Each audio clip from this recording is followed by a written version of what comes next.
Hi everyone, welcome back to my channel. This is the third chapter of Write With Me. I'm Aileen, and today I'm gonna spill the tea about my second novel.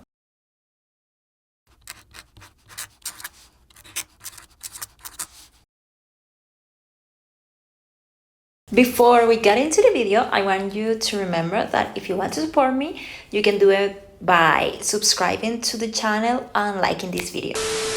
Today, I'm gonna talk about Project Twisted Friend.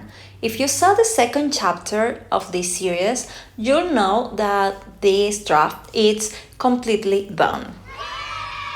But I realized that I haven't told you what the story is about, so let's talk about it.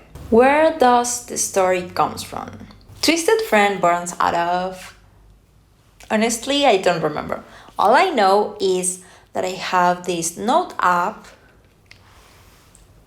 this one right here, that has the basic information for the idea that I had, and basically says friend killed bestie and talked to her through a Ouija board, and that was it. This note was created on Halloween Day on the year of 2022. That means that I was probably watching a movie and I got inspired by it. But that's fine, I'm fine. Even though I wasn't actively writing this story, I couldn't stop thinking about it because I knew that my second book, I wanted to be a thriller because that's the thing that I enjoy reading the most. I kept thinking about how to bring this story to life, and one of the first things that occurred to me was that this friend killed her best friend, and then she started feeling remorse and start missing her friend, so she decides to bring her best friend through a Ouija board to talk to her, so she can gain back this friendship that she lost because she killed her. Through I liked the idea, I wasn't fascinated by it. I didn't feel butterflies in my stomach when I think about it, and I definitely wasn't excited to sit and write it down. So the months passed and I was pissed because I could see the potential, but I couldn't figure it out what was bothering me about the initial idea. Until one day, I just felt it.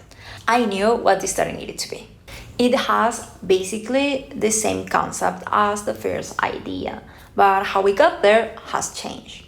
There's still a friend dying, but you will not know the circumstances unless you read the book. And there's still a Ouija board that is gonna be involved at some point in the story. The biggest change, it has to be the meaning behind everything that happens. Because with the first idea, it was just that, an idea. But with this new scenario, I wanted to have a meaning behind everything. And I want to show some behaviors that we can find in friendship relationships that we are not used to talk about because we are too focused on seeing romantic toxic relationships, so we just ignore these kind of behaviors in our friendships as well. I think it's an important theme to talk about, and we are not giving it enough spotlight. It's really easy to fall into these kind of relationships if just out of love or even ignorance, because we normalize so many interactions until someone else pointed out that they are wrong. So I figured out that we need to talk about it in more than just one point of view. As many of you know, if you have seen my videos before, I'm also an illustrator. And with this project, I want to merge my both passions and make a graphic novel. Take in mind that a graphic novel, it's not the same as a comic book. And the kind of graphic novel that I want to make, it's not filled with a lot of pictures. I have always enjoyed books with pictures, but not filled with them. For example, these are books that I read.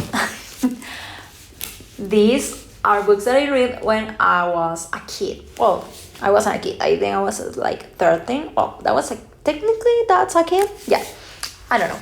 The thing is that these books they have pictures on it. For example, at the beginning you can see these beautiful flowers, and then, oh my god, and then you have a whole page with illustrations, and even inside, like with the text, you have these kind of illustrations.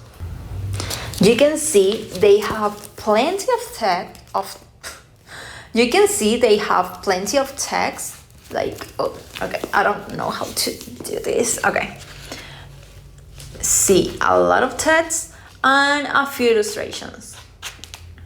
It's really simple and it's minimal.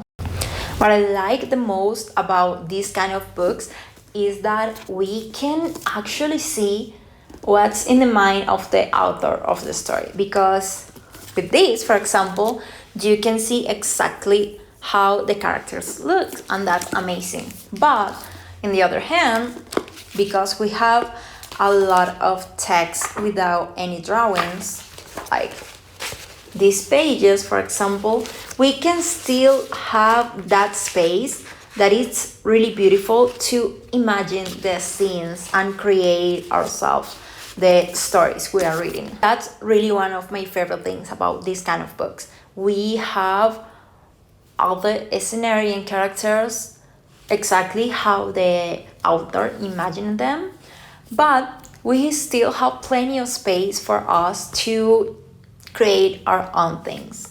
A great example of the kind of graphic novel that I want to make is the one created by Laia Lopez. She's also an illustrator and an author. She's from Spain, and she created this beautiful book that it's called Strawberry Moon. And the second that I put my eyes on it, I fell in love with that format.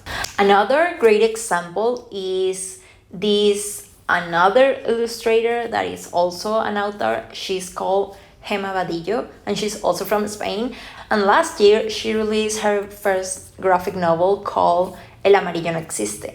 And it's perfection. I love the way she's using everything. You can see how the illustrations merge with the text at some points, and even has little details on the titles of each chapter, and I find it really nice.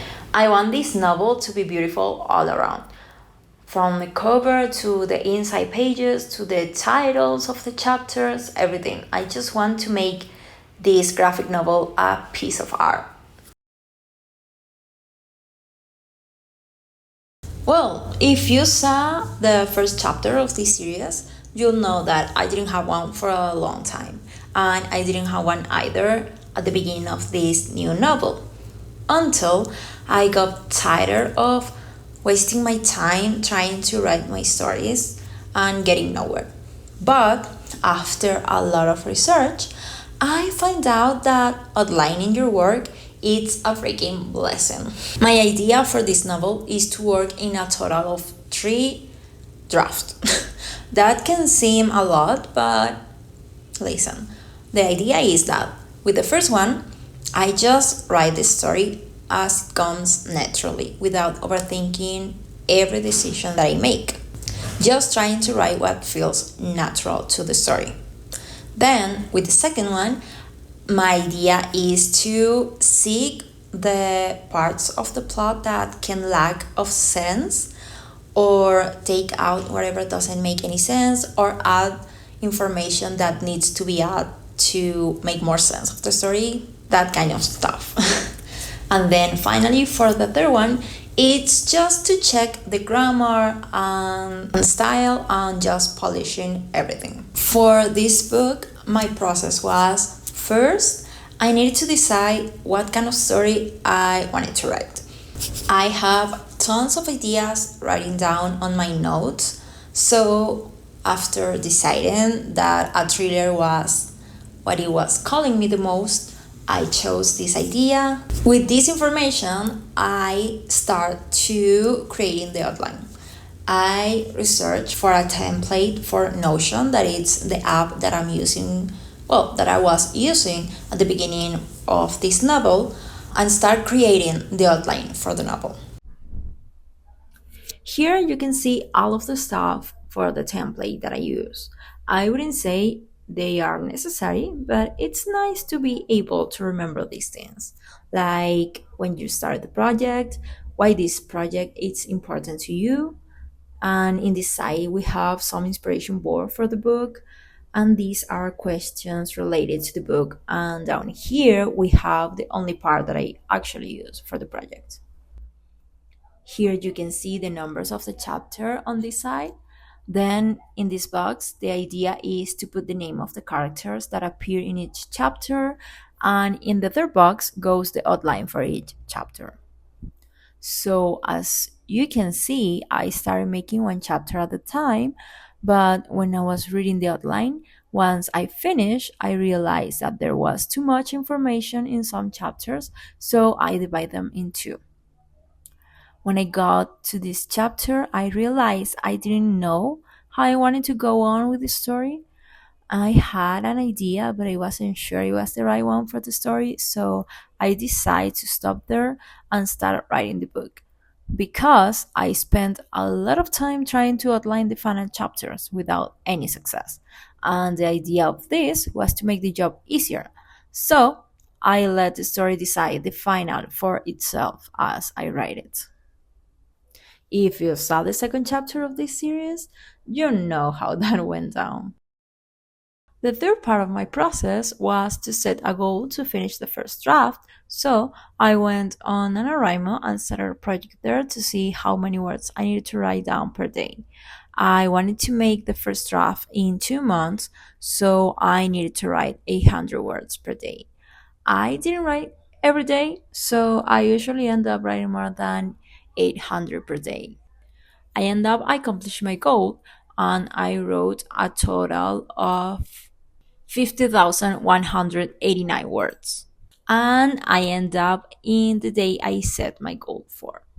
After this, I took a well-deserved break, but mainly for two reasons. One, I wanted to distance myself from this story to be able to go back with fresh eyes so I could catch whatever could be wrong with this story. And two, I wanted to detach myself from the feelings of this story so I could be able to be critical while I'm editing. Right now, I'm working on second draft, so wish me luck. I will be bringing updates as often as I find it necessary. Comment below if you are interested enough in this story for me to try to bring it to you in English. I don't know. Miracles can happen, right? If you want to support me, all you need to do is to subscribe to this channel, like my videos, and just comment something you like about the video or the story or whatever you need. I'll see you on the next one. Bye!